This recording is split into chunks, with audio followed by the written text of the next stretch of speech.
Hej og velkommen til den her video. I dag skal vi snakke om Hardy-Weinberg-loven, og det er et emne, som du kommer til at have både på biologi B-niveau og på biologi A-niveau. Så lad os bare gå i gang. Hvad du kommer til at lære i den her video er simple ting, som du får en bedre forståelse af Hardy-Weinberg-loven. Du kommer til at lære, hvad Hardy-Weinberg-loven er og hvad den går ud på. Hvad vil det sige, når en population er i ligevægt og når den ikke er?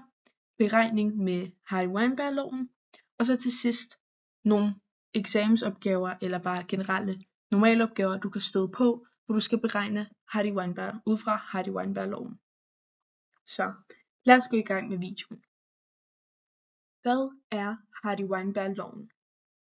Hardy-Weinberg-loven beskriver, hvordan genfrekvenser i en befolkning forbliver konstante over tid, forudsat at visse betingelser er opfyldt. Loven hjælper med at forudsige, hvordan generne i en population vil blive fordelt, hvis der ikke er evolutionære kræfter, der påvirker dem.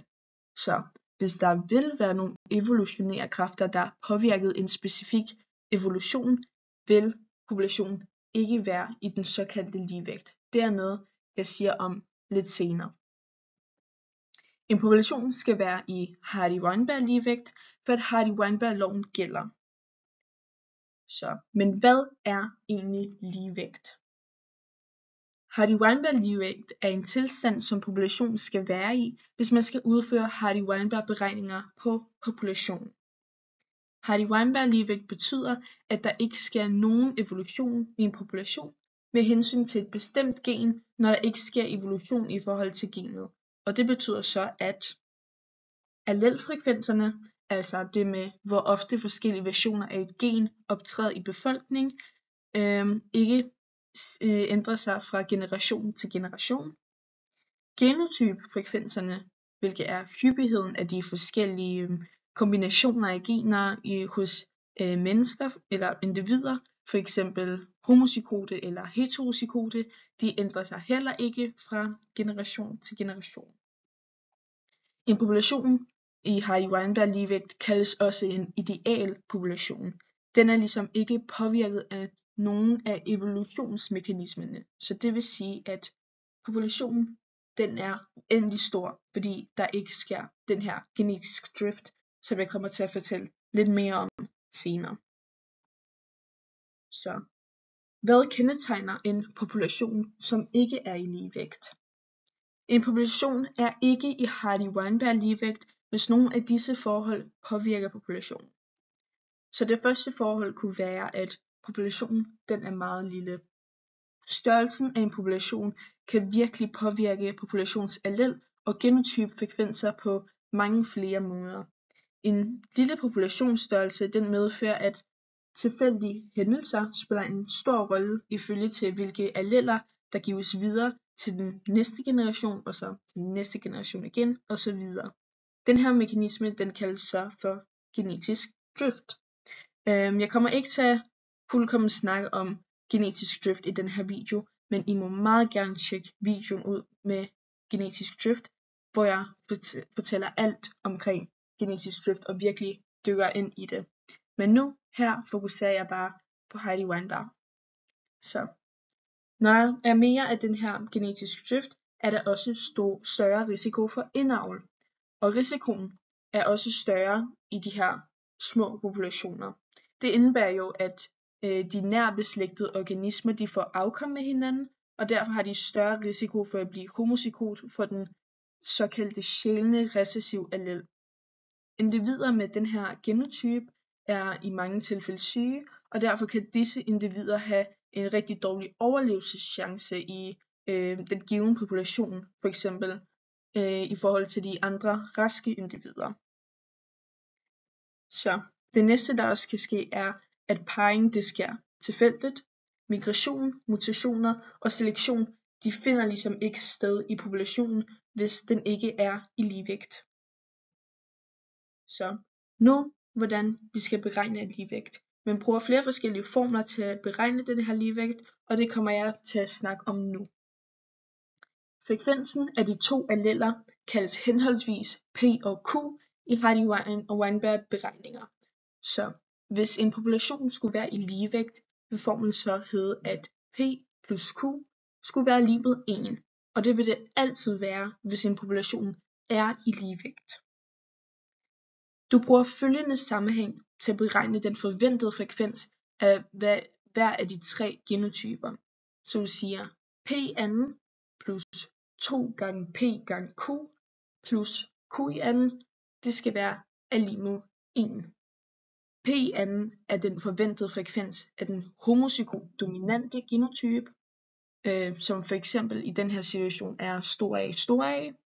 2 gange P gange Q er den forventede frekvens af den heterozygote genotype, stor A, lille a.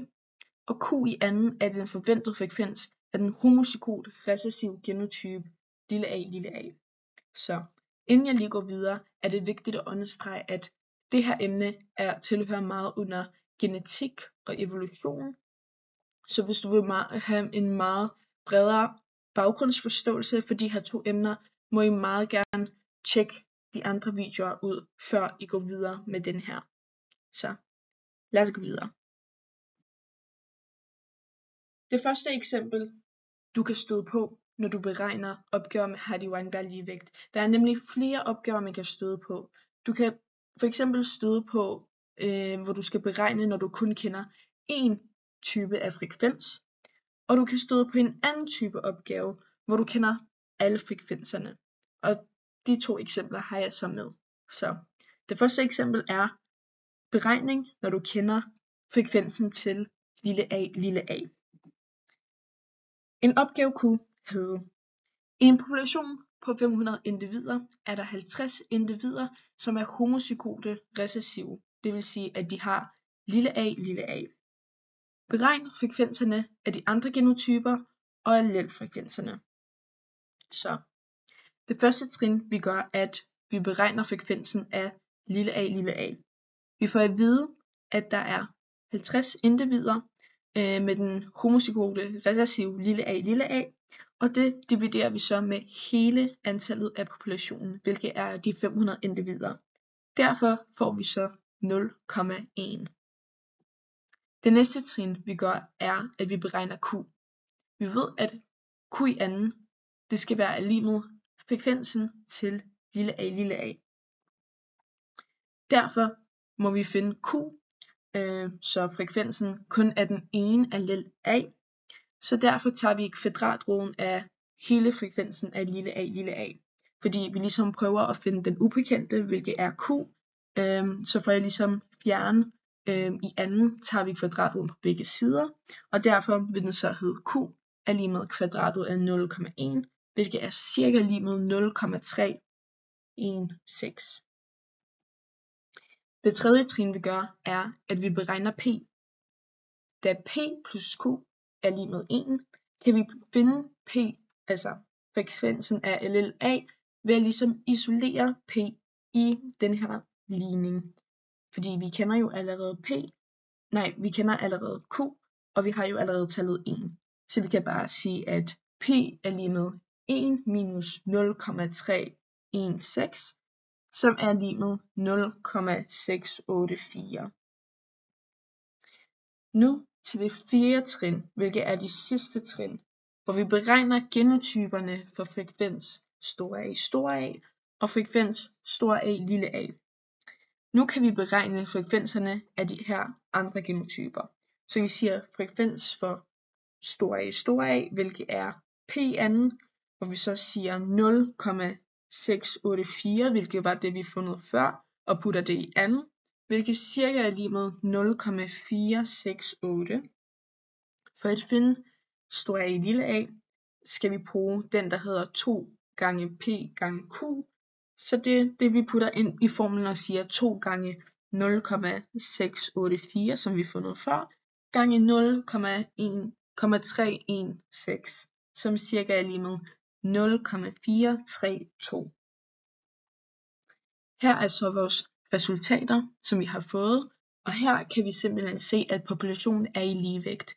Ud fra vores formel kan vi plusse alle de her frekvenser sammen, og hvis det er lige med 1, så er populationen i ligevægt.